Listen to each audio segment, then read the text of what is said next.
మీ శ్రేయస్సు కోసం చేసే పూజలు హోమాలు యజ్ఞాలు ఇప్పుడు ఒక్క క్లిక్ దూరంలో వేదమందిర్.com. నమస్కారం అండి, సుమన్ టీవీకి స్వాగతం. నేను గీతాంజలి. ప్రస్తుతం నేను వనస్థలిపురంలో ఉన్నటువంటి శ్రీ శ్రీ శ్రీ మహామాయ ఆదిపరాశక్తి దేవాలయంలో ఉన్నాను. అద్భుతమైన సుందరమైన అమ్మవారి సన్నిధి అండి. ఎంత బాగుంటుందో తెలుసా? మనం చాలా రోజుల తర్వాత అమ్మ దగ్గరికి వెళ్తే ఎంత హాయిగా అనిపిస్తుందో అదే భావన ఇక్కడ ఉంది. మీకు విజువల్లో చూపిస్తాను. అమ్మవారు ఎంత నిండుగా అందంగా భక్తులు దీవించేందుకు నవ్వుతూ పలకరించినట్లుగా మనకు అనిపిస్తుందో మీకు అదే భావన కలుగుతుంది ఇక్కడికి వస్తే. అయితే మనతో పాటు పీఠాధిపతులు ఉన్నారు. అమ్మతో మాట్లాడేందుకు, అమ్మకి తమ బాధలు చెప్పుకునేందుకు, అమ్మతో కాసేపు అయినా వారి గురించి చెప్పుకునేందుకు చాలా మంది ఎదురు చూస్తూ ఉంటారండి భక్తులు ఇక్కడ. ఇందులో భాగంగా మనకి కొంత సమయం ఇచ్చారు. ఆ సమయంలో మనకున్నటువంటి ధర్మ సందేహాలు నివృత్తి చేసుకుందాం. అలాగే ఈ క్షేత్రానికి సంబంధించి కూడా నేను ఒక వీడియో చేశాను, ఎలా ఇక్కడ జరిగే విశేషాలన్నీ. ఆ వీడియో కూడా తప్పకుండా చూడండి. ఎవరైతే ఇప్పటివరకు రాలేదో ఇక్కడికి, ఖచ్చితంగా అందరూ వచ్చి అమ్మవారి ఆశీర్వచనాలు తీసుకుంటారని కోరుకుంటున్నాం. ఇక అమ్మతో మాట్లాడదాం. అమ్మ నమస్కారం. నమశివాయమ్మ. శ్రీమాత్రే నమః.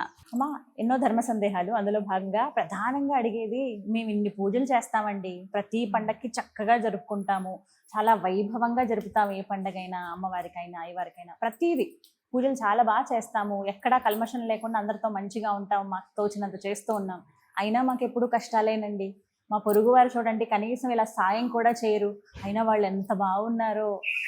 ఎందుకు మాకి అంటే దేవుడు మమ్మల్ని ఎందుకు ఇంత వ్యత్యాసంగా చూస్తున్నాడు, మేమంటే కనికరం లేదా, మేమేం చేసాము అనే భావన చాలా మందిలో ఉంటుందమ్మ. ఒక మాట అనేస్తూ ఉంటారు, మేము ఎంత చేసాం, మమ్మల్ని దేవుడు ఏం చూసాడండి అని. ఎందుకు వస్తుంది ఇలాంటి భావన మనుషుల్లో? నిజంగానే అలా చూస్తాడా భగవంతుడు? మొట్టమొదట దీనికి సమాధానం చెప్పాలంటే, అసలు కష్టం ఎందుకు పడుతున్నాము, భగవంతుడికి మనకు పూజ చేస్తున్నాము అనుకుంటున్నాం కదా, అసలు పూజ ఏ విధంగా చేస్తున్నాము, కష్టాలు మనకే అని చెప్పేసి అనుకుంటున్నాం కదా. దీనికి ముఖ్యంగా ఏంటంటే మనిషికి విచక్షణ జ్ఞానం లేకపోవడం. అంటే ఈ ప్రశ్న వేసిన ప్రతి ఒక్కరికి బుద్ధి జ్ఞానం చాలా తక్కువ ఉన్నదని చెప్పేసి అనుకోవాలి. ఎందుకంటే ఒకటి, భగవంతుడి గురించే నువ్వు పూజ చేస్తే కనుక నువ్వు కోరుకున్న కోరిక భగవంతుడికి తీర్చాలి నువ్వు అడిగినందుకు. అయితే నువ్వు నిజంగా భగవంతుడి గురించే పూజ చేస్తున్నావా, నీ గురించి చేస్తున్నావా? కోరికల గురించే చేస్తావు, ఖచ్చితంగా మన కోసమే, అవసరానికి చేస్తాం అన్నప్పుడు మన అవసరానికి వెళ్ళినప్పుడు దానికి ఒక సమయం ఉంటుంది, ఆ సమయం దాకా ఆగాలి, అంతే కదా. వెళ్ళగానే మనం ఎవరు పిలిచేసిరా కూర్చోపెట్టి అని చెప్పి ఏది ఇవ్వరు. అట్లా ఏదైనా కూడా కర్మ సిద్ధాంతం ఇక్కడ వర్తిస్తుంది. మన కర్మానుసారంగానే ఫలితాలు వస్తూ ఉంటాయి. కాకపోతే కర్మని ఎప్పుడు ఎంత గొప్ప వ్రతము పూజ ఆచరణ చేసినా భగవంతుడు తీసేయడమ్మా, తగ్గిస్తాడు. ఒకవేళ తీసేసే స్థితి రావాలంటే మార్కండేయుడు లాంటి భక్త కన్నప్ప లాంటి భక్తి రావాలి మనకి. అంత భక్తి మనకి ఇప్పుడు సాధ్యం కాదు కదా. ఈ కాలంలో, ఈ కలియుగంలో అలా ఉన్నామా? ఉండే వాళ్ళు కూడా ఉన్నారు, వాళ్ళ జనసంచారాల్లో ఉండలేరు. అలా కనీసం ఏంటంటే చిన్న చిన్న విషయాలు కూడా, ఎందుకంటే పూజ అని అంటే కూడా ఎంతసేపు ఎప్పుడు అయిపోతుంది. నీకు ఒక పూజ చెప్పితే మొట్టమొదట మనిషికి వచ్చేది ఎలా చెయ్యాలి అనే దానికన్నా కూడా ఎంత టైం పడుతుంది, ఎంతసేపట్లో అయిపోతుంది, తర్వాత అవుతుందా ఇది చేస్తే అని ఇన్ని సందేహాలు పెట్టుకునేసి పూజ చేసినప్పుడు, ఎప్పుడైనా కూడా సందేహంతో పోయినప్పుడు అది పరిపూర్ణంగా మనకి అనుగ్రహం అనేది రాదు. సందేహం లేకుండా కూడా నిర్మలమైన మనస్సుతో చేయాలి. ఏ కోరికైనా నెరవేరుతుంది. ఏదైనా మనం చేసిన కర్మని పట్టే ఫలితం వస్తూ ఉంటుంది. తర్వాత ఇవాళ రేపట్లో చేసే పూజలలో శ్రద్ధాలోపము, తర్వాత ద్రవ్యలోపము, అన్ని లోపాలతోటి జరుగుతుంది. అలా ఇప్పుడు ఎలా అంటే, నీకు అన్నం తింటే బలం వస్తుంది అని చెప్పన్నారు, తిన్నో బలం వస్తుంది. అందులో కాస్త విషం కలుపుకొని తింటే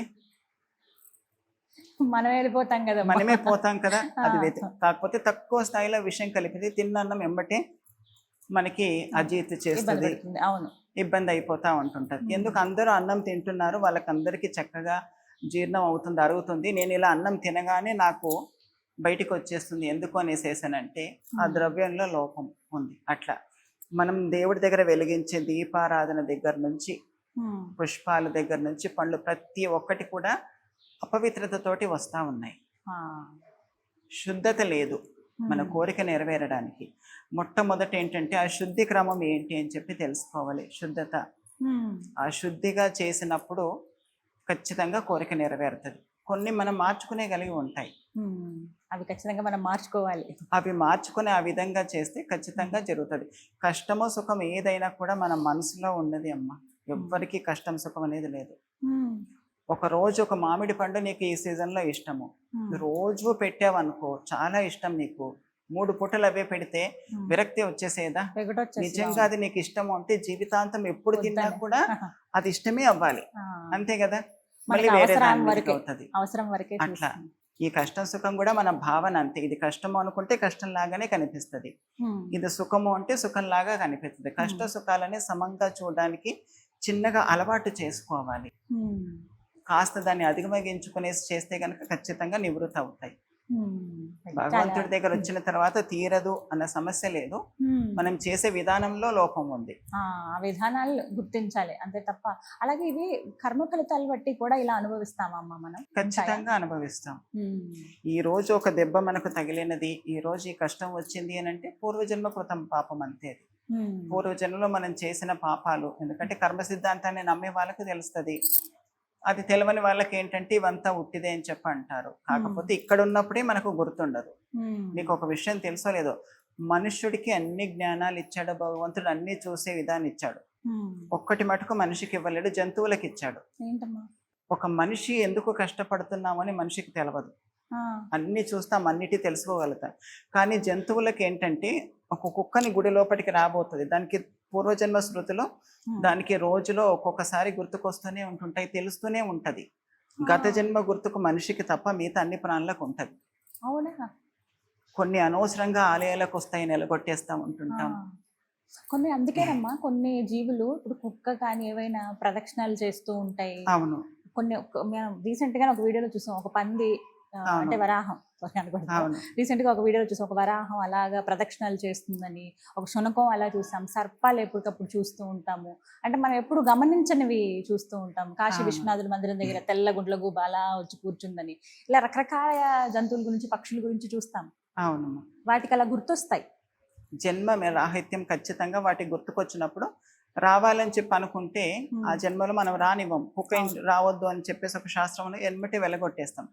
బాధపడుతూ వెళ్ళి అది నిరంతరం బాధపడతా ఉంటది. కొన్ని క్షణాలు మనిషిగా ఉన్నప్పుడు నేను చెప్పితే, నాకు చెప్పిన వాళ్ళు, జ్ఞానం ఇచ్చిన వాళ్ళు ఎన్ని చెప్తే నేను ఇలా వినకుండా ప్రవర్తించానే, ఇప్పుడు ఈ జన్మ వచ్చింది అనేసి బాధపడి కాసేపటికి మర్చిపోతుంది. అది ప్రతి ప్రాణికి ఆ శక్తి ఉన్నది, ఇచ్చాడు భగవంతుడు, మనిషికి ఇవ్వలేదు.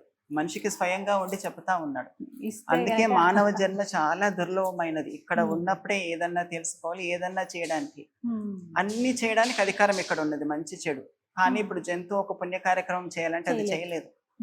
అది కనీసం ప్రదక్షిణ చేసి పుణ్యం సంపాదిస్తామంటే శాస్త్ర ప్రకారం రావద్దు, రాని ఒప్పుకోం మనం. అవును, విచిత్రంగా చూస్తాం. అలా ఉంటది. అట్లా వాటికి అన్ని జన్మలు ఉంటాయి. కర్మ సిద్ధాంతం మీదనే నడుస్తుంది సృష్టి అంతా.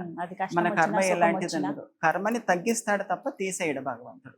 ఆ తగ్గించుకోవడంలో భాగంగానే మనం పూజ ఇవి చేస్తాం, పూజాది కార్యక్రమాలు చేస్తూ ఉంటాం. ఎందుకంటే నీకు నిజంగా ఒక కోరిక నెరవేరాలి అంటే అమ్మ, భక్తులు కూడా ఎలా అయిపోయారు అని చెప్పేసేసానంటే వాళ్ళకు నచ్చినట్టు చెప్తేనే చేస్తారు అని కొందరు అలా చెప్పే వాళ్ళు ఉన్నారు. కొందరు ఏంటంటే ఇలా చెప్తే రాకుండా అవుతారు అనేసి శాస్త్రాన్ని, నియమాన్ని, పద్ధతిని పక్కన పెట్టి మనుషులకు అనుగుణంగా చెప్తా ఉన్నారు. ఒక మండలం దీక్ష చేయాలంటే ఖచ్చితంగా బయటి వస్తువులు ఏవి తినొద్దు, 45 రోజులు ఇంట్లో స్వయంగా వండినవో తినాలి, అల్లం వెల్లుల్లి మాంసభక్షణలు చెయ్యొద్దు. తర్వాత ఉదయం కాలం లేసి స్నానం చేసి చెయ్యాలి. 45 రోజులు అంటే ఎవరు చేస్తారమ్మా కదా? అమ్మో ఇది నియమాలా అండి అని నమస్కారం పెట్టేస్తాను. అదే పక్కన ఎవరన్నా ఒక 10,000 20,000 కట్టండి, నేను ఒక హోమం చేస్తాను మీకు జరుగుతుంది అంటే కట్టేసి ఊరుకుంటారు. ఆదానికి మంత్రుల పొడి లేకపోవడం అనేది లేదు. కలియుగంలో ఈశ్వరుడు మంత్రాలకి శక్తి తీసేశాడమ్మా, వేద మంత్రాలకి, వీటన్నిటికీ. అది చాలా మందికి తెలియదు. కొన్ని శాబరి మంత్రాలకి, స్త్రీ తంత్రాలకి, నామస్మరణకి మటుకి శక్తి ఇచ్చాడు.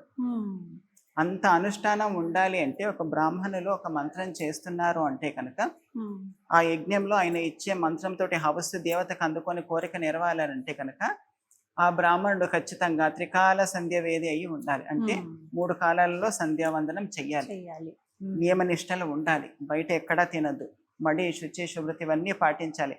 అలాంటి ఆచార్యుడు అక్కడ కూర్చొని మంత్రం చేస్తే దానికి తగ్గట్టుగా హవిస్సు ఇచ్చే బ్రాహ్మణుడు కూడా అక్కడ ఉండి చేస్తే కనుక నిజంగా ఒక హోమం చేస్తే ఫలితం ఉంటుందంటే ఖచ్చితంగా జరుగుతుంది. దాంట్లో సందేహం ఏమి లేదు. కొన్ని అలా జరిగినవి మంత్రంలో కూడా చూస్తాం. లోపమే, తర్వాత యజ్ఞగుండంలో లోపమే. సమిదలు వేస్తారు, దానికి ఏంటంటే చర్మం ఉండొద్దు, అంటే తోలు ఉండొద్దు. ఆ తోలుతో వేస్తే గనక అది అపవిత్రం అవుతుంది. ఇలా చాలా నియమాలు ఉన్నాయి. నెయ్యి అన్నిటికన్నా ముఖ్యమైనది అదే పెద్ద ఇది. అంటే ఏ దాంట్లో శుద్ధత స్వచ్ఛత ఏది లేదు. నేను చేశాను జరగలేదు అని చెప్పేసేసానంటే ద్రవ్య లోపము, మనస్సు లోపము, స్థాన లోపము అన్నీ ఉన్నాయి. ఇన్ని లోపాలు పెట్టుకునేసేసి నేను కాలేదు అంటే ఎట్లా అవుతుంది? నిజమే కదమ్మా. ఇవన్నీ కూడా కారణాలే, చాలా ముఖ్యమైన కారణాలు ఇవన్నీ. ఇవన్నీ కాదు అంటే అచంచలమైన భక్తి నామస్మరణ ఉండాలి. అది మనకు చేత కాదు, చేయలేము. ఇందులోనన్నా శుద్ధత తెచ్చుకోవాలి. ఓపికగా కూర్చొని నామజపం చేస్తే కరుణించేస్తారు దేవతలందరూ. ఎప్పుడైనా మనకు కష్టం వచ్చిందంటే మనకన్నా ఎక్కువ స్థాయి కష్టం ఉన్న వాళ్ళని కూడా చూసుకుంటే అర్థమైపోతుంది. ఇదంతా మనస్సు స్థాయి. మనసుకు అర్థమైతే ఏది కష్టం అనేది ఉండదు. రాత్రి ఉన్నది, పగలు ఉన్నది, రెండు అందరూ అన్ని అనుభవించాల్సిందే. ఆ తట్టుకునే శక్తి ఇవ్వమని అడగాలి భగవంతుని. అంతే. ఈ కష్టాన్ని ఎదుర్కొనే శక్తి ఇవ్వాలని కోరాలి. కోరిక మంచి మాట. ఇదొకటి మీరు చెప్పింది. ఎప్పుడైనా కూడా ఈ కష్టాన్ని తీసేయనే దానికన్నా ఇప్పుడు తీసేస్తారు, మళ్ళీ ఇంకో జన్మకు అది నీకు పెండింగ్ ఉంటూనే ఉంటది, మళ్ళీ తిరిగి వస్తూనే ఉంటది కర్మ. ఒకవేళ అంత నువ్వు మంత్ర సాధనతోటి తగ్గించుకుంటే ఇంకో జన్మలో మరి అనుభవించాల్సిందే. లేదా ఇప్పుడు తీస్తే ఇంకో 10 ఏళ్ల తర్వాత అయినా తిరిగి వస్తుంది, నీకు 5 ఏళ్ల తర్వాత అయినా తిరిగి వస్తుంది. దాని బదులు కష్టాన్ని ఎదుర్కొనే శక్తి నువ్వు. ఎదుర్కొనే శక్తి ఉంటే మనకు ఏ కష్టము లేదు. ఎక్కడైనా కూడా ఎదిరించేటట్టు ఉండాలి, పారిపోయేటట్టు ఉండవద్దు. అది ఎక్కడైనా నేను పరిగెట్టిస్తుంది. ఒక్కసారి పిరికిలా అయిపోతే ఇక్కడ నీకు వచ్చి కష్టం వచ్చి ఇక్కడ బెదిరిస్తే ఎక్కడ పారిపోతావు? ఇంకో చోట, ఎన్ని చోట్ల పారిపోగలుగుతావు? ఉన్న ఒకటే చోట ఎదిరించి నిలబడ్డావు అనుకో, ఇంకే కష్టము రాదు. చాలా బాగా చెప్పారమ్మా. చాలా ఇవన్నీ ముఖ్యంగా తెలుసుకోవాల్సిన విషయాలు. ఆధ్యాత్మికంగా ఎదగాలనుకునేటప్పుడు ఇవి ఎంతో తోడ్పడతాయి. చాలా తోడ్పడతాయి. బేసిక్ అంటారు కదా, ముందు ఇవి తెలిస్తే తర్వాత విషయాలు మన ఇంట్లో వాళ్ళకైనా నలుగురికి చెప్పుకునేలాగా తయారవ్వాలి ఎవరైనా ఉండాలి. అడగ్గా. చాలా చక్కగా వివరించారమ్మా. ధన్యవాదాలు. నమస్తే.